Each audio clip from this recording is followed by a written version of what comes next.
5 reasons you're not getting better. That's a good title. Yeah. Yeah. It's captivating. It's an overwhelming title, I think. Like, people might hear that and be like, oh my gosh, what are these reasons? Yeah. But this is common. This is something that I get asked about. This is probably one of the most common questions. Yeah. People share, what they're going through, what they've tried. And they're like, why am I not getting better? Yeah. Which is a fair question. We wonder this. We want to know why our healing has been stalled. We're not progressing forward. And so we really, in this episode, brought it down to 5 main reasons. And again, this is maybe not perfect person to person, but they are really 5 common reasons that I see people's healing is stalled and they're not progressing forward. Yeah, totally. And we don't want it to feel overwhelming, but we want to provide information that hopefully people can maybe resonate with or relate to. Yeah. And kind of some tips or tricks to kind of move forward from here if you are feeling that things are stalled. Yeah. And the first thing we need to do to progress forward is understand, what am I missing? Yes. What's not working for me? Yes. What do I need to add in? Well, and that's common. Like, sometimes when people come to talk to us, that's like a big starting place. Because often I see people who have started doing this work, but they're feeling stuck or they're feeling stalled, and they don't really know where. So really kind of figuring that out is important. Yeah.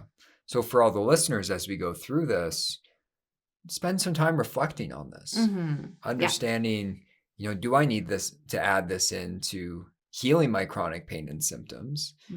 Because one thing we're going to talk about that I think is kind of this danger of the mind-body world is we oversimplify it sometimes.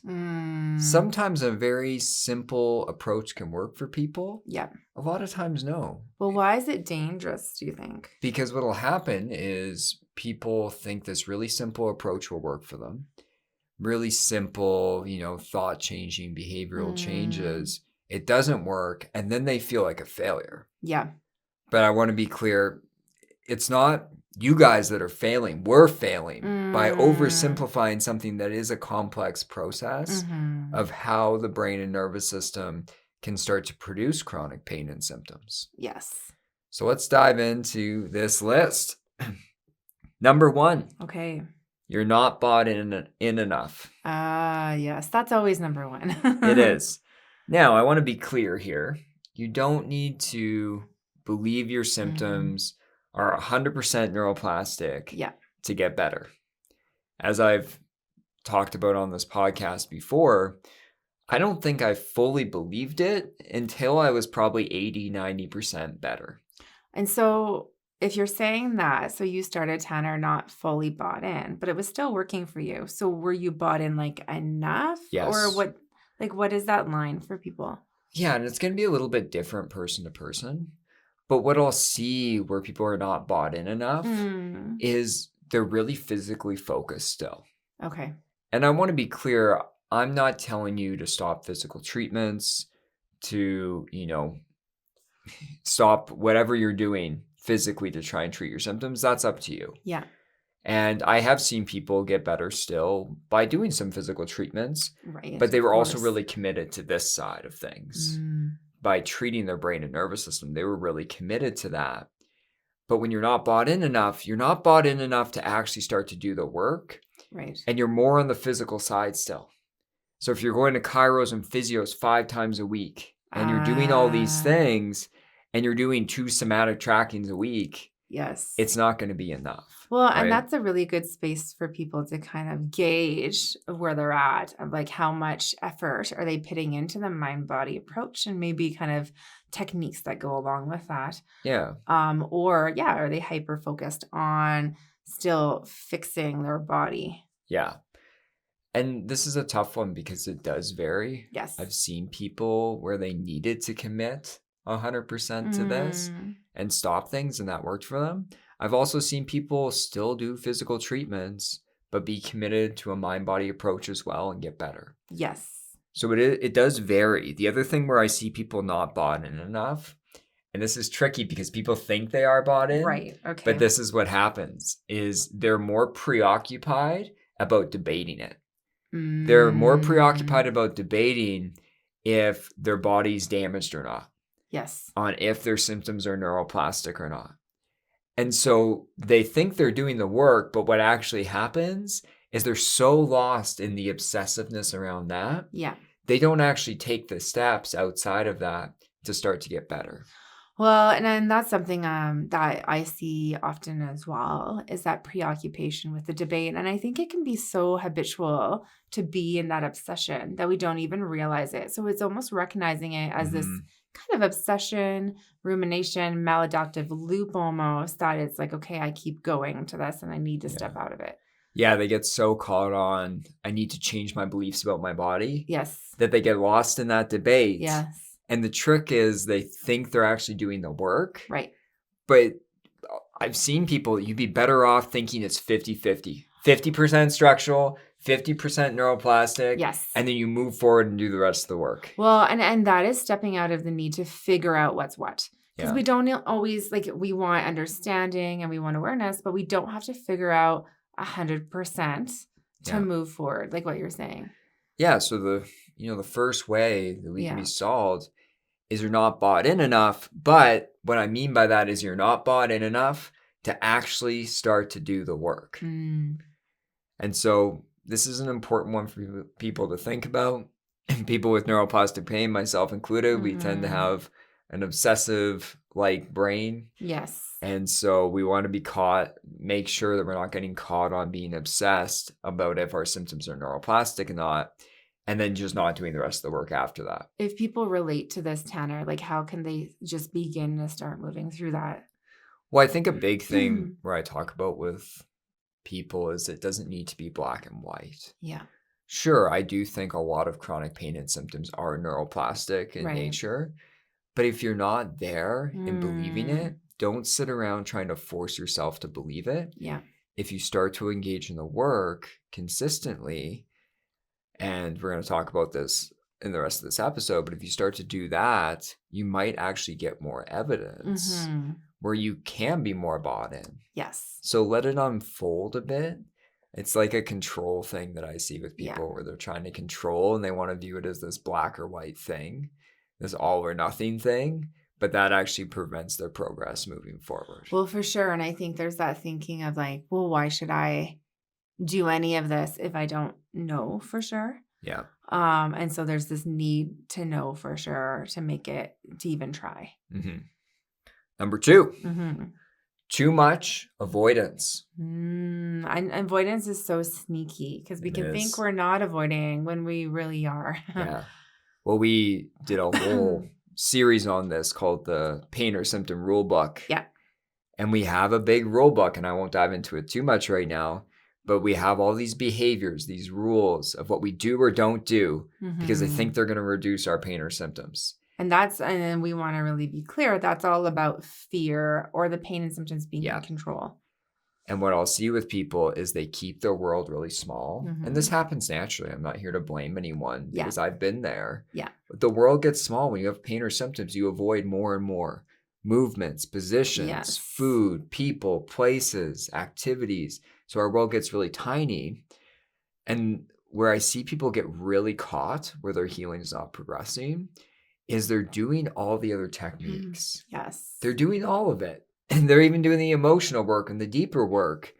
But if you're not willing to start to slowly expand your life and break those rules, typically I haven't seen people get better. Well, and that's right. We can't do all the techniques, yet have so much fear still over here. Yeah. Yeah. And it's not getting to a place where you need to get rid of the avoidance in one day. Right. Like it's going to take time to unlearn that. And it's scary. I think that's where people get caught. Yeah. Is it's really scary. But it keeps sending the brain the message, hey, there's something wrong with the body. Over and over again. Every time you avoid, whether you're thinking that consciously or not, that's the message the brain is getting. Well, and that's it. And so the opposite, every time you don't avoid, the message is getting, hey, it's okay to do this activity or to move forward, as long as that's within like the healing window and within reason. Yeah. And I think this is a really important aspect people need to understand about avoidance. Yeah. Avoidance is a danger signal. Yes. That's what's happening. Yeah. It is a danger signal to your brain that you are not safe. And if you actually approach slowly, gently, in a graded way, over time, the brain starts to get these behavioral safety signals from the way you're interacting with the world. Yeah. And so if people are caught and you're doing everything, but this is something you're not focused on, highly recommend that people start doing some of this. And one thing when we think of avoidance is often we avoid the pain, avoid experiencing the pain, avoid maybe like things that we think are going to increase the pain. So it has to be moving forward, knowing that the pain might be present regardless or not. Yeah. You're not going to reduce the avoidance without having pain. Yes. So initially. Yeah, initially. Over time. The hope is that it will decrease. It will. But I've never seen someone just expand their world and no coast off into the sunset. That's not going to happen. It didn't happen for me. Yeah. There is going to be some setbacks. And this is the hard part about breaking avoidance. You have to be committed to the long-term goal. Well, and that's it. And I think avoidance stays, so strong because there's that fear of the initial maybe pain increase, or flare up, or fear that is going to get stuck really high. Yeah. So this is number 2, too much avoidance. The solution, exposure. Yes, less avoidance. So we have that 2-part series on the rule book. Yeah. We did not that long ago. So if this hit home for you, go back and listen to those 2.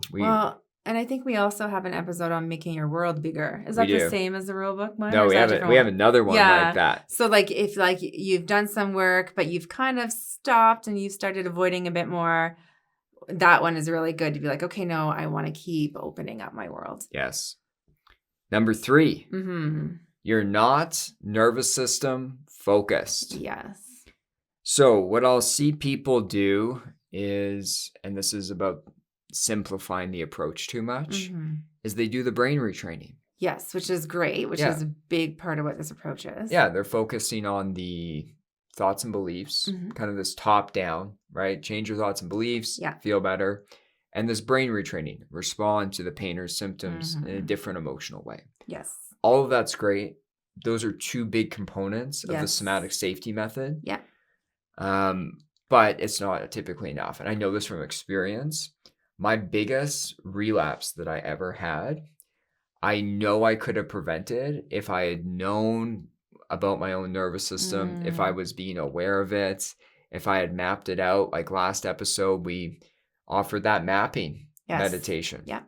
That's a great practice to start to learn about your nervous system. And how is this different than the emotional response to pain? Where's the separation from brain retraining with this? Yeah, it's a messy separation. It's a bit blurred, but we talk about the nervous system and creating nervous system regulation. What we're doing is this bottom-up approach. We're trying to basically regulate your physiology, and as a result, you're going to over time feel safer and safer. Now, it's not about just being calm all the time. Right. But when my biggest relapse happened, my life was getting busier and busier and busier. I wasn't focused on my internal state. And eventually I had just such high anxiety that I started to, at this point, I got right leg pain. Right. It was a long relapse. It was probably 5-6 weeks. Yeah. And what took place is I wasn't nervous system focused. I kept trying to brain retrain, make myself feel hopeful, change my thoughts and beliefs, but it wasn't enough. I needed to be aware of my brain or my nervous system. I needed that awareness because I needed to map out, where am I? And I need to map out what's bringing me here. What's the signals of safety or danger that are affecting me right now? Yeah. And some of these bottom-up somatic practices to actually start to regulate your physiology so that over time you do feel safer and you're more flexible. We want a flexible nervous system. And what I mean by that, we want you to be able to go into fight or flight, go into freeze or shutdown, shift back out with more ease. That's what we're going for over time. So it really is an understanding of both, of kind of creating safety at the cognitive level, but creating safety in the body as well. Yeah, and I think that's what you want to be cautious of is for most of us, the cognitive level won't be enough. We need top down and we need bottom up. Yes. So if you've done a lot of the top down, changing thoughts and beliefs, brain retraining, you're not seeing progress, it might be going a little bit deeper and focusing on the nervous system. Yeah. And on my YouTube channel, I have tons of free content people can go check out. Again, our upcoming course, we have modules upon modules on the nervous system Yes. and practices that you can utilize. But as a starting place, check out the YouTube channel. Yeah, for sure. I have a whole section on nervous system regulation, and there's lots that people can start to work away at. Yeah. Number 4, this kind of leads into number 4. Trauma and deeper emotional work. Yes. I think this is a hard one for people too. One, to understand sometimes when we have trauma, say it from a long time ago, of like, how does this connect to now? Yeah. That can be a question for people. And also, like, I think there's a resistance to want to explore trauma because it's a heavy topic. It is.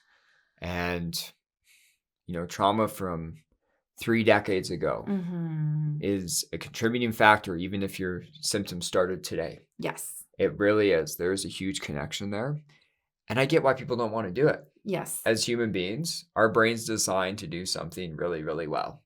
Yeah. It's designed to avoid what's unpleasant and to approach what's pleasant. Yes. Well, and it's funny because when we think about avoidance, this could be an area that pops up for a lot of people of like, I'm avoiding doing this type of work. Yeah. And I can't tell you the number of people I've seen do the deeper work through trauma, only to have over a short period of time afterwards, their symptoms reduce or dissipate. Yeah. That does happen. And sometimes this deeper work is needed. Maybe not for everyone. Yeah. I don't want to make that assumption.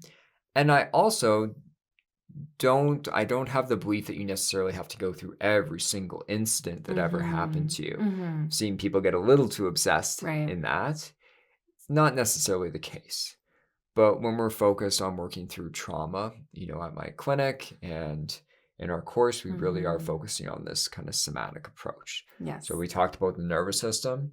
I'm teaching people about the nervous system and their own unique nervous system to eventually hopefully lead to this deeper trauma or emotional work. Yes. And I think it's like understanding the nervous system and how it works, the different states, and a bit of regulation is important to do that trauma work. It is. Yeah. Like when I'm working with someone, I don't dive into trauma work session 2. That's going to be, for most people, very overwhelming. Yes. As I know personally with myself, it was like I had to create some regulation and some safety in my nervous system where I could be present. Yes. That's what we mean by safety. We could do a whole episode on what safety is, but we need to be able to be in the here and now as we're processing things.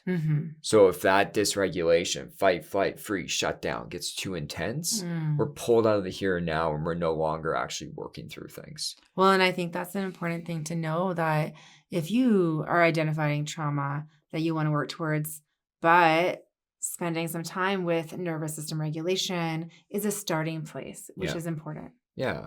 And the last thing I'll say on this is just the understanding that trauma, difficult emotions, they're stored in the body. Yes. They are. And we have these big, fancy, cognitive, thinking, intellectual brains that prevent us from working through that at the time of crisis or at the time of overwhelm. Yeah. And so it's stored. And as it builds, chronic pain and symptoms can be produced. Yes. And so understanding that connection is why I really urge people, when you're ready, to start doing some of that deeper emotional work. Number 5, lifestyle. Your lifestyle doesn't support your healing. Yes. And we have tons of podcasts that kind of really focus down on this. And I think you have a lot of YouTube episodes that do that as well. Yeah, I have a couple of YouTube videos coming out next week on this actually, of living in a chronic state of fear and how that can perpetuate your symptoms. But there's 2 types of lifestyles that we talk about in our course. And there's 2 types of lifestyles that are going to perpetuate your symptoms. There's this high sympathetic lifestyle. This is a lifestyle that drives fight or flight, anxious, angry, fighting, energy. Yeah. It drives that. Yes. We're super busy. We're over the top, self-critical, in a pressureful maybe job or pressuring ourselves. And then you have the opposite. You have this low dorsal vagal lifestyle where people are shut down. They're collapsed. There's limited connection to the outside world. They're not leaving their house.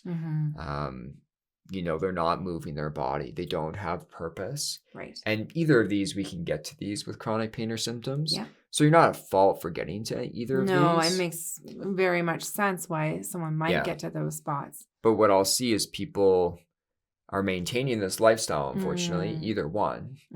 And they're trying to use all these skills almost as Band-Aids. Right. They're using them as Band-Aids, whether it's nervous system regulation, brain retraining, changing thoughts and beliefs. They're just applying Band-Aids all over the place. And a lot of times these bigger life changes need to happen. Yes. The way you live life or the factors in your life, like school, work, friends, family, larger societal factors. Yeah. These things, we sometimes do need to make bigger changes. Not everyone, but I think it's important for people to think about that. Well, yeah, like you're right, Tanner, like always somewhere in lifestyle needs to change. And I think having an openness to that is when people try to maintain the same lifestyle or think they're going back to the lifestyle they were at before pain and symptoms occurred.